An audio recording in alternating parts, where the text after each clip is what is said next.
At any moment, a US bomber can take off and hit a target on the far side of the planet before you've finished watching a long movie. It sounds impossible, and most people think the secret is speed. But if the US relied on speed, they would lose. The real secret is reach. But how is that physically possible? Keep watching to find out. To understand how this works, you have to understand that the US wasn't built for global domination. Sure, it rolled a natural 20 on geography with 2 oceans acting as aquatic bodyguards. But that advantage cuts both ways. If enemies have to cross an ocean to reach America, America has to cross massive oceans to reach them. For most of its history, crossing those oceans was too expensive and too difficult. But things started changing with a so-called folly. Seward's Folly. That's when Secretary of State William Seward bought Alaska from Russia for pocket change. The cost? $129 million in today's cash. Less than what some blockbuster movies cost to make. The Russians thought they'd unloaded a frozen wasteland. Instead, they sold America a walk-in freezer full of gold, oil, and a century's worth of bragging rights. Sure, the oil's great. The actual bargain? The real estate. Those 9 military bases in Alaska became the perfect launch pad during the Cold War. America's way of saying, "We see you." And they still matter today, because sure, there's Russia. And China. Yeah, China. Those Alaskan runways? Closer to Beijing than New York is to Los Angeles. Seriously. Suddenly the US wasn't just guarding its borders. It was reaching across the planet. Alaska changed the game. Those oceans? Puddles. Just a few years after shopping in the frozen aisle, the US set its sights somewhere warmer. Aloha, the Kingdom of Hawaii. In 1875, they signed the Reciprocity Treaty. On paper, it was about sugar. In reality, it was about strategy. The US got dibs on a quiet lagoon, perfect for ships, less perfect for Hawaiian independence. By 1887, Washington upgraded from visitor to landlord. Exclusive use of the harbor. Coal, repairs, control. It was the geopolitical version of, "I'll just leave my stuff here for a while." America won the Spanish-American War, and Uncle Sam went island shopping. Hawaii was annexed. That little lagoon leveled up into Pearl Harbor. The Philippines and Guam joined the roster. And Guam is Sam's favorite child. Sure, the island is tiny, 210 square miles, but it's spoiled. It's got everything an Air Force needs. 2 runways, enough fuel to fill 110 Olympic pools of please don't light anything. The Pacific on its doorstep. The palm trees are just a bonus. If the US Air Force was a boxer, Guam would be its pivot foot, the thing that lets it start throwing punches across the Pacific without losing balance. From there, bombers can leap from the homeland to any hot spot on Earth in hours. Around 100 aircraft sit ready at all times. In a crisis, 400. Meanwhile, across the Atlantic, the US picked up Puerto Rico. They planted a flag and a base at Guantanamo Bay in Cuba in 1903. Suddenly, Uncle Sam had oceanfront property on both sides. Convenient, but a logistical nightmare. You have to move ships, right? Cape Horn isn't cruise country. Down here, the furious 50s throw 50 miles per hour tantrums and 10-foot waves on a good day, and there are no good days.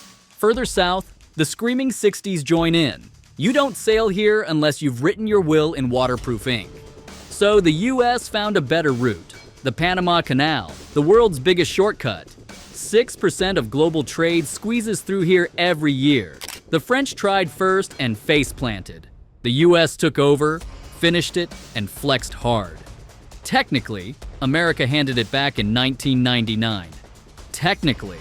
If things ever get dicey, it's still the US Navy holding the wheel. That's when America stopped dipping its toes in global affairs and cannonballed straight in. By World War II, Britain was buried in debt, and Uncle Sam was holding the tab and the keys to its global backyard. Then came NATO.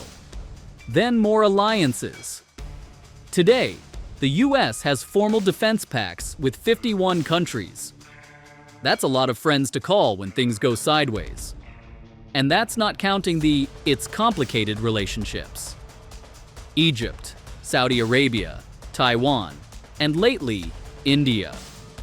The Korean War supercharged it all. The alliances, the logistics, the sprawl. Now, American bases are everywhere. At least 128 in 49 countries. Second only to Starbucks locations. There's probably more, but, classified. But those bases let the US keep setting the rules. With outposts everywhere, the world starts to look a lot smaller, and very much under new management. The United States has Europe covered like a clingy ex. Always around, always just checking in. Across Europe, America's everywhere. Bases, nukes, and 63,000 troops. In East Asia, the US has more real estate in Japan than some Japanese companies, and still finds time to flirt with South Korea, the Philippines, and Australia. Then there's the Middle East, the planet's gas station. 20% of the world's oil and nearly half its gas sail under Uncle Sam's watchful eye. Turkey, Iraq, Bahrain. Got liquid gold? America's parked nearby? End result? The US isn't just in the band, it's conducting the orchestra. America's reach is so huge, the British Empire would be sweating through its red coats. It's got outposts at the literal ends of the Earth, like Patuxent Space Base in Greenland, where even the polar bears need GPS. Population? About 150 troops and one very tired coffee machine. The nightlife's the Northern Lights, and the job description is watch the sky and hope nothing bad shows up. During the Cold War, this icy outpost was packed. 6,000 troops, proving frostbite builds character. These days, it's quieter. Mostly missile warnings and space surveillance. But the runway still earns its keep. It's big enough for bombers, and just right for cargo planes, including the giant C-5 Galaxy. The Amazon Prime of global projection. These things move everything. Troops, tanks, fuel, whatever keeps the flying circus in the air. The C-5 can even swallow an Abrams tank whole. Let's get back to the bombers. There's another base, one less remote than Patuxent. Head south from Greenland to Iceland. The actually green one. On the Reykjanes Peninsula sits Naval Air Station Keflavik. It's busier than you'd expect for a place mostly known for volcanoes and sheep. In 2019, a B-2 Spirit bomber stopped off for a quick visit. It liked what it saw and refused to move out, which means something's up. The B-2 isn't exactly a low-maintenance guest. It needs constant attention and climate-controlled hangars just to keep its skin from peeling. And now, Keflavik's got the makeover room ready. So why all this effort for a windswept tundra? Well, in geopolitics, location is everything. Alaska, Patuxent, and Keflavik are cheat codes. Each one lets the US Air Force shave miles off the trip to anywhere worth worrying about. Let's say Xi Jinping makes a move on Taiwan. The US Air Force needs backup from outside its regional bases. But there's a problem. The tyranny of distance. China gets to fight in its backyard. Uncle Sam has to cross the planet just to show up. From Los Angeles to Shanghai, nearly 6,600 miles. For the US, that's risky, expensive, and sure to make someone in Washington think, is this really worth it? But Uncle Sam is playing on easy. The distance between Alaska and Shanghai is around 4,300 miles. Say China isn't the problem. Maybe Putin starts window shopping for more of Europe. From Boston to Vilnius, Lithuania, it's about 4,100 miles. But launch from Keflavik in Iceland instead? Suddenly, the distance drops to just under 1,800 miles, practically next door. The top of the world may be frozen, but it's faster. The distance between continents shrinks when you take the shortcut instead of the scenic route. America figured that out. Its rivals? Not so much. China loves calling itself a near-Arctic power, but no amount of branding gets you through sea ice. Russia technically can, but it's got ports that freeze half the year and put its ambitions on ice.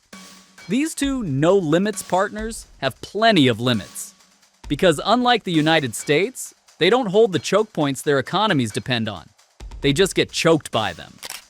This is the Strait of Malacca. It's the overachieving cousin of the Panama Canal. $3.5 trillion in trade sails through here every year, all squeezing through one watery bottleneck. But one country depends on it more than anyone else: China. 2/3 of its trade flows through here, 83% of its oil.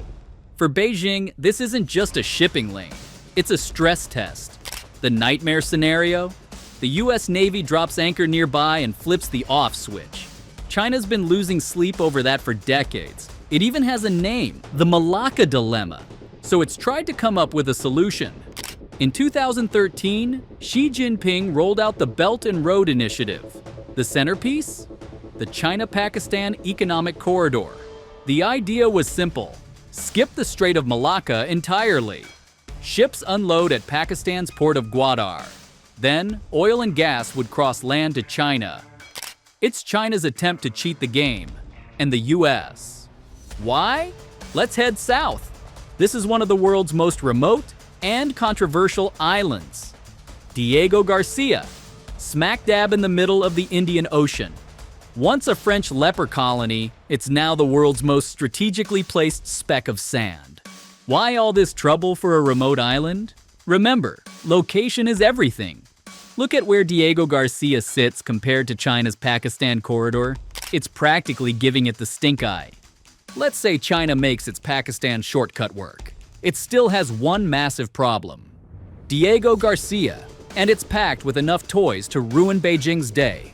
4 climate-controlled B-2 hangars, 2 long runways, fuel stockpiles so massive that if the US didn't already own it, someone would be scribbling invasion plans on a cocktail napkin. It's less a base, more a floating sledgehammer in the middle of the Indian Ocean. If push came to shove, the US Air Force could choke China's supply lines from here. No problem. Even if China pulled off its shortcut, it wouldn't fix its problem. It's hard to worry when you've got backup routes across every ocean. Let's rewind to the fall of 2001. For the first time since 1812, someone crossed an ocean to hit the US mainland. So the US decided to return the favor, by air. On October 7th, the Spirit of America took off from Whiteman Air Force Base, Missouri. It was a B-2 bomber built for one thing: reaching anyone, anywhere. This thing can almost fly to the other side of the planet in one go. The destination? Afghanistan. But all that muscle came with a price: range. 4 hours after leaving Missouri, the Spirit of America hit the California coast, just in time to meet the flying gas station. The US Air Force has about 600 tanker aircraft, 3/4 of the world's total. Without them, those far-off bases would be little more than expensive parking spots. The bomber refueled again over Guam, then over the Strait of Malacca. It made one more mid-air pit stop near Diego Garcia. Topped off, it turned north toward Afghanistan. By then, the pilots had been in the air for more than 24 hours. On a trip that long, something was bound to change, and it did. By the time they reached the target zone, 70% of the objectives had shifted. So as night fell, the pilots reprogrammed their JDAMS mid-air. They dropped their payloads undetected until new orders came in. 4 JDAMS left, 4 new targets. A tanker over the Arabian Sea swooped in like DoorDash with jet fuel. Refueled, they hit Afghanistan again, then topped off once more for the flight to Diego Garcia. 44 hours in the air. It's the longest B-2 mission ever. Even the plane's toilet gave up halfway through. Next time you're complaining about a long flight, remember these guys went 2 days without plumbing and with enough firepower to erase a city. But this mission was just the dress rehearsal. It was the kind of mission that used everything the US had built since it accidentally wandered out of its hemisphere in the 1940s. Bases, alliances, refueling stops. It started on June 13th, when Israel skipped the usual shadow games and went straight for the main event with Iran. Nuclear sites lit up. But the crown jewel was the Fordo fuel enrichment plant, buried deep, hardened, and way out of Israel's weight class. The US watched closely. They saw an opening. Operation Midnight Hammer was born. Diego Garcia was the obvious launch pad. Close, quiet, and conveniently stocked. Each B-2 carried two 30,000-pound bunker buster bombs. But while the world's eyes were on Diego Garcia, the Air Force pulled a magic trick. 7 more B-2s quietly slipped east across the Atlantic, refueling at mid-ocean pit stops like Lajes in the Azores. Once the B-2s crossed the Atlantic, they linked up with support aircraft. Then came the main event. The moment the B-2s slipped into Iranian airspace, the region lit up. The US Navy launched over 24 Tomahawks. At 2:10 a.m. local time, the first B-2 dropped its bombs on Fordo. Then came the rest. 14 bombs in total. In all, 125 aircraft played their parts. President Trump later added that 52 of those were tankers. Even global airstrikes run on gas. And the result? Every plane that entered Iranian airspace left untouched. Iran didn't even get a shot off. The damage? Serious. Iran's nuclear sites were hit hard. But the real takeaway came from the skies. The US Air Force proved a point that night. There's no ocean too wide, no airspace too guarded. If Uncle Sam wants to knock, he doesn't need an invitation, just a flight plan. In the end, the United States unlocked the ultimate cheat code. Thanks to its global network of friends with runways, America can hit without getting hit back, at least most of the time.